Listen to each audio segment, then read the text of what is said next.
Umesh Chowdhary, the Vice Chairman and MD at Titagarh Rail Systems, on the show right now. Mr. Chowdhary, great to have you today on ET Now. Just wanted to firstly understand from you as to the fact that railways are now expecting to roll out about 30,000 to 35,000 crore rupees worth of passenger wagons tender, right? Robust demand. How is it that you fit into the picture and get a piece of the pie? Good morning. Always a pleasure being with you. Absolutely, the railways has been going full steam on both sides, the freight growth as well as the passenger side growth. On the freight, we've seen that continuously there have been announcements and sanctions of additional freight capacity or freight line capacity, which obviously will culminate into higher rolling stock spend. And we already have a decent order book, but we are also seeing that the overall demand should further increase with these railway lines coming on track. On the passenger side, of course, as far as we are concerned, we are doing the metros, we are doing the Vande Bharat, so we are fully prepared and for this growth opportunity that the railways will present. Interesting. Also wanted to talk about, the revenues that you're seeing from the passenger rolling stock as well, because that's seen a bit of a dip, almost 60% on a year-on-year basis. And please correct me if I'm wrong with these numbers. Has there been any delay in execution?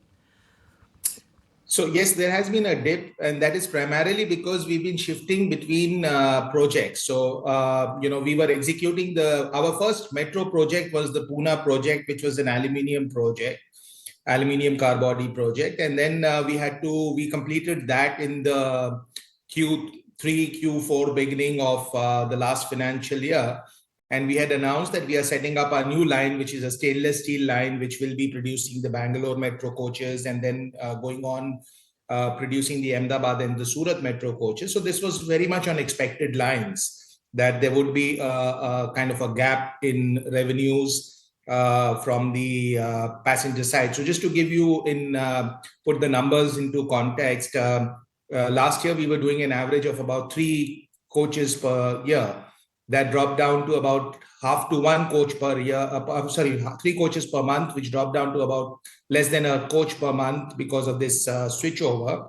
And the capacity that we are building will ultimately go in about 3 to 4 years' time to 72 coaches per year. But right now, we would be within this year able to scale it up to between around 15 to 20 coaches per month. So, the kind of ramp up that we are seeing or we are making in this is something that is quite substantial. And this was pretty much on expected lines that Q1 and Q2 of this year would be taken up in the setting up of the line and in the designing of the projects. The revenues for the passenger side will really start kicking in from Q3 of this financial year.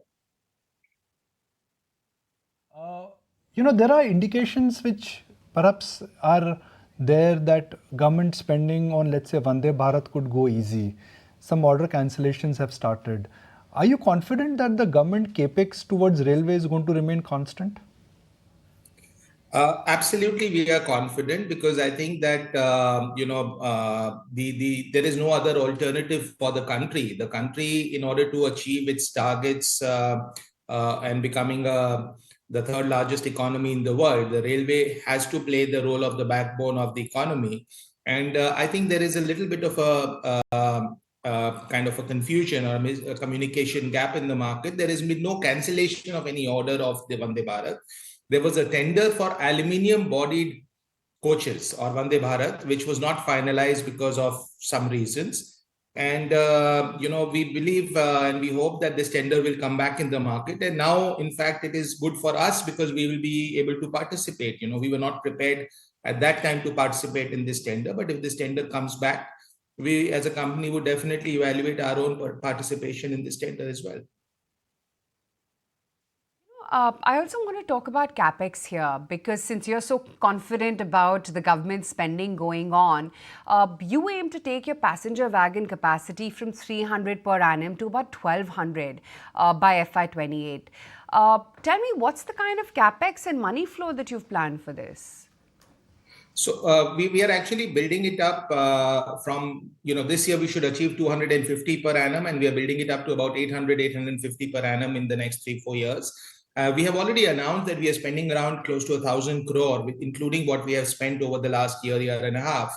And most of it is, or a bulk of it is going towards augmenting our passenger rail capacity. For the freight wagon, we are almost now touching the 1,000 wagon mark. We are at about between 900 to 1,000. Of course, the Q1 was slightly lower because of the heat wave and the election absenteeism, but we are very quickly making it up. And we are very, very sure that we'll be able to stabilize at the 1,000 wagon mark within this financial year. On a consistent basis. But on the passenger side, also with the spate of metro projects being sanctioned, we've just seen a number of metro projects being sanctioned by the Union Cabinet. The train, the Vande Bharat trains, of course, there's a lot of pipeline that is there. So, obviously, these are capital projects which take time for execution. They take almost 3 to 5 years for execution. So the tenders do not keep on coming on very frequently, but they are more lumpy tenders. So once a tender comes out and the orders are placed, then the execution goes on for 3 to 5 years. And then, during the period of that execution, the next tender really comes out. About what's happening when it comes to demand in the freight segment, what your current capacity is and what your production targets are for the full fiscal. So, last year we did an average of 700 freight wagons per month, and the same continued in the Q1 of this financial year. Within the year, we will be able to get at least to between 950 to 1,000 wagons on an average when I speak on a quarterly basis. We are ramping up very well, and in terms of the demand, there is demand from the private customers as well as the railways. So we really don't see any challenge in terms of the demand. So the railways have announced that they will be ramping up their overall freight loading to 3 billion tons by 2030. And that obviously, from current 1.5 billion tons to get to 3 billion tons, obviously that cannot happen if there is not availability of adequate rolling stock. Okay. Could you give me a sense of how many years or how many more quarters your big capex plan would continue, and then how would they start moving after, let's say, two, 3 quarters? So the capex plan that we have right now, which is under implementation, should be done in the first half of FY26. So by September 25, that is H2 of FY26, we should have by and large completed our passenger train capex, maybe maximum another 1 quarter. So that's the current capex plan as far as we are concerned. Of course, we are setting up a joint venture with Ramakrishna Forging, the wheel plant in Chennai. So that will continue for a couple of more quarters maybe. But as far as the passenger is concerned, we will see that completion of the current spate of capex in FY26. And when the capex plan gets over, which is what you just shared with us in terms of the timeline, and once capex is over, I'm just sharing it for the benefit of our viewers, then that company's expenditure starts normalizing, and when that normalizes, cash flows will increase. So let's say from FY26 onwards, are we looking at a big bump up in your cash flows, big bump up in your dividend payouts, hopefully buybacks at play? Are you thinking on those lines?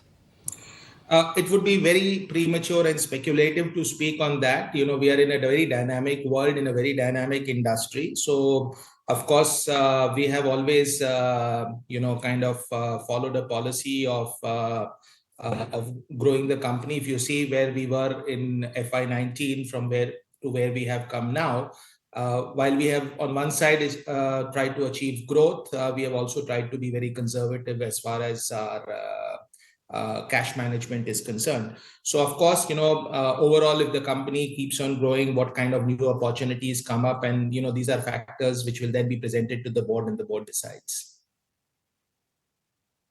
Okay, Umesh, great having you on the show. Thank you so much for taking the time out and speaking with us. And clearly, it seems like it's in the pink of health, your business.